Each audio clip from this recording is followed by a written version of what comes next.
Welcome again to the Lux Bride. Today we're going to be talking about all the it's actually a top 6 list of things that you should be doing now that it's 2021 for your wedding planning. Yes, and so just to dive right on into it, one of the things that people don't really realize because, COVID is still an issue with us is that you need to get your bridesmaids dresses ordered a lot quicker. They're going to take probably 6 to 8 months to get in, maybe a little bit sooner, of course, because obviously now that companies have been dealing with COVID for a while, but also we can't predict that. So the sooner you get those ordered, the better. So that is number 1, get your bridesmaids dresses ordered. And number 2 is to try to tackle that vendor list. So try to finish booking all of your vendors that you need for this year before they book up. And some of the things that we're talking about are vendors that might be maybe not your food or your caterer, or your bartender, but they're going to be your florist, your photographer, your videographer, DJ, desserts, hair and makeup, all those other vendors that you've been kind of putting off because you haven't needed to have them yet, but you really need to have them booked now that it's getting closer for your wedding.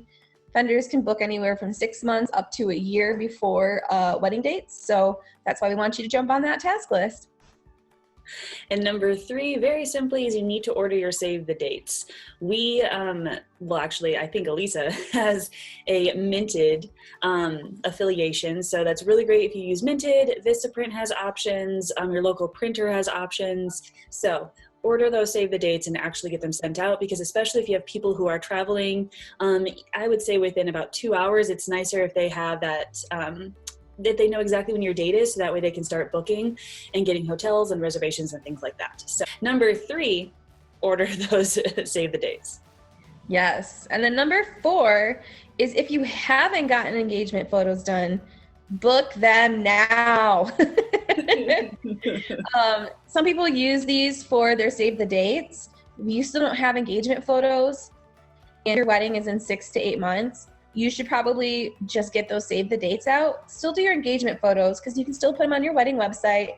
You can still use it when you announce it on social media. You can use it in those areas, or you can use it for holidays or even for thank you cards afterwards. Don't have to be wedding pictures because it might take time to get wedding pictures back, but you can do your engagement pictures on your thank you cards and have those pre-ordered. But get on top of the engagement photos, and that kind of goes in tandem with number 2 of booking a photographer. If you haven't done that, book them, get your engagement session with them, be comfortable, you're all set. That was a really beautiful way of tying that all in. I love how you do that. Yeah. That brings us on to number 5. If you have your wedding dress, just like with the bridesmaids dresses, I'm going to tie it back into number 1. I'm going to totally steal Elisa's thing here. But alterations are going to take time, and you don't want to be that last minute person who's trying to get alterations done. Regardless of if you think you're going to lose weight or not lose weight, that's not what we're talking about here. You need to get your alterations done, and you need to get them scheduled. Most of the time, I think bridal shops will actually have you just schedule like almost immediately when you order your dress, so that way you can get things sized a little bit, but you need to get that done a lot sooner than later. And this is just scheduling an appointment, which should make life a little bit easier. So that was number 5. And then going on to the last but not least is number 6. And this is working on a wedding website and your wedding registry. The wedding website is going to be an area where you can share a lot of information to your guests. So once you send out that save the date from number 3, it's really nice if you put your wedding website link with that. You don't have to have it fully developed yet. You can just have like the account made so you have the web link. But while those save the dates have gone out, within that week, you should probably get some basic information up there. The more the merrier for information. Some people won't even send RSVP cards back because they'll go on to the wedding website and they'll click that they're going to RSVP or not. And then sometimes you can add meal options and all of that. So you can really cut down on the stationery or what you're mailing. You can still send them an informal invitation. That's still really important. But maybe you don't have to put all the other things inside of that invitation because it's all on the website and they already have that information. For your wedding website, some of the links that are really beneficial for couples to make a free wedding website is to use theknot.com, minted.com, or zola.com. Minted and Zola are sites for invitations, for save the dates, invites, but you also can do your wedding website as well as link your attendee and guest count in there because you just ordered invites. Now you have that list to put into your wedding website. And you can also upload your wedding registry, so you can have it all underneath one area.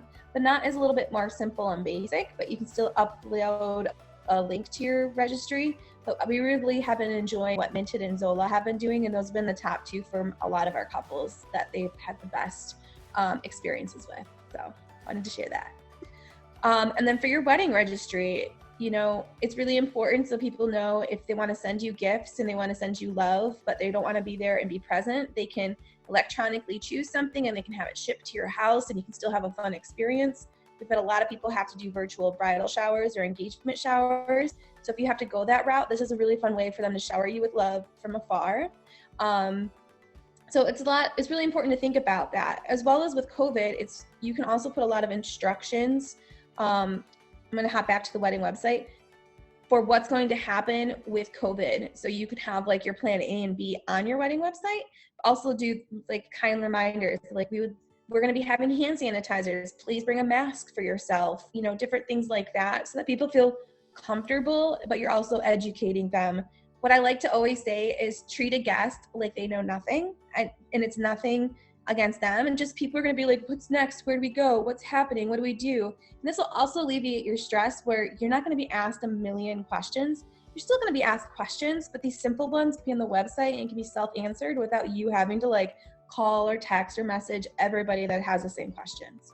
So. Ideally, it's to make your life a little bit simpler. Yes. But that actually leads us into, those were the 6 things that we think that you need to get done in the next 4 weeks to plan your 2021 wedding.